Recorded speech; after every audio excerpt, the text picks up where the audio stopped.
Welcome to the exciting world of Thousand Vlogs. Tayong plastic.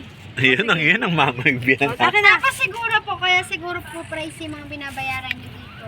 Kasi nga po bawat bahay po sobrang history, lalo na about kay Rizal. Kaya magandang pumasyal dito yung mga nag-aaral ng college. Kasi nga po, history ni Rizal dito. Oo, tsaka hindi naman yung talagang eksakto piece by piece lang linagay tapos nasabi naman mga Kagaya nung talagang kagamitan ni Rizal, kita nyo kung magkano ibenta kay Sir Jerry mga gamit. Sino si Sir Jerry? may-ari. May-ari po ng Chinese. Pilipinong-Pilipino. Actually, sobrang simple niya. Kala, naka-slippers, naka-short, Tiga rito? naka-sando. Opo, tiga dito po. Talaga. Pero Opo, mahal grabe. nito Tapos, Milyon nito. ano po, bawat bahay. No? Sobrang bahay. Ilan ang bahay dito?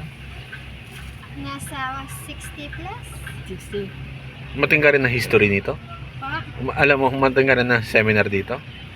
Hindi po, pero po kasi sa sobrang tagal po na nga po. Ah. Tapos nakakausap ko po yung ayun po, nalalaman ka na rin po. Kasi 2017 na po ako dito. Kahit hindi po ako empleyado dito, kahit tinutulungan lang po nila ako. Siyempre po, ako po interesado rin po kung sino tumutulong sa akin. Kung Mabait din yung may-ari, pinapatinda ka niya.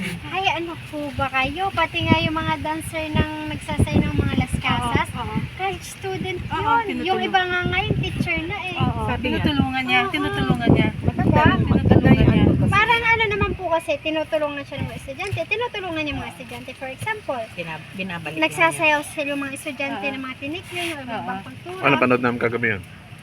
Ano po yun, sasahod po sila every Saturday. At least hindi sila pwede silang pumasok ng, nagsasayaw sila hapon. Tapos na school nun, hindi na hassle, di ba? Sige, okay lang ng bibili. Hindi, maganda nga dito kasi puro local kayo eh. Ibig sabihin, yung taga rito, may trabaho. Mas niya po talaga yung mga tiga dito. Oo. Tiga dito siya, I'm sure. Alam niyo, alam niyo, sobrang simple lang nun. Mukha nga lang siyang driver eh. Pero, grabe talaga, hindi mo siya makikilala. Ngayon, dati ang palatandaan namin sa kanya, pag yung kamay niya nasa bulsa o kaya wala yung kamay. Ngayon kasi may artificial na yung kamay niya eh. Ilan taon na po? Ay, hindi ko alam. Mga 70? Senior na? Hindi naman. Mga nasa 56, 60 ganyan. Bata pa. Bata pa. Wala ka ng hipon, gusto ko ng hipon. Wala na. O, anong bibilin mo ma? Sa dami ng Binigyan na tayo ng history, kumuha ka pa ng plastic. Ikaw akong plastic kabigyan O, ilan? Dalawa lang. Ito yun, tetas. Kasi naligo, wala kaming plastic. Okay lang. Ito ba maalat? Wala po, ayan po kaganda ng tayo Ano ng ito? Pareho lang? Apo, wala po Gusto mo? siyang asin. Dahil yung pinaka-asin niya, Ayaw mo? tubig dagat lang. Hindi ka kainin ng mga anak mo yan. Oo nga eh. Hindi, si Leo, gusto ko Ano na? Ito, ano naman to? Si kagandahan ng ibili nyo, mahilig yun sa ganyan. Oh, tapos inisin lang niya Ano na? Dalawa lang. Thank you. Alam po dyan. O, ikaw nang pumili. Pareho lang. Ito na lang. Thank you. Okay na?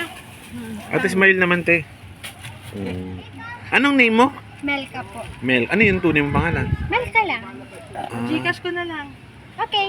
Game? Okay na. Game. Ano ito? Ano yun? Ano yun? Aircon po. Mga ano po siya ng aircon. Naka-ano lang dyan. Opo. Standby Paano lang. ko ibabayaran sa'yo? Beautiful. Number? Number. May QR ka. No, number lang. Number na lang. Game? Sige. Sir. Thank you for watching.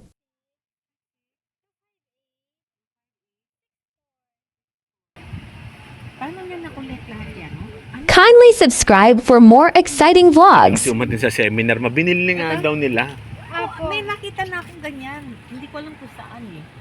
Bago naman na niya makuha. Dati Siguro. sana yung Pilipino may ganyan eh. Opo. Talaga ma? Bago naman niya makuha, siguro hirap na hirap siya sa mga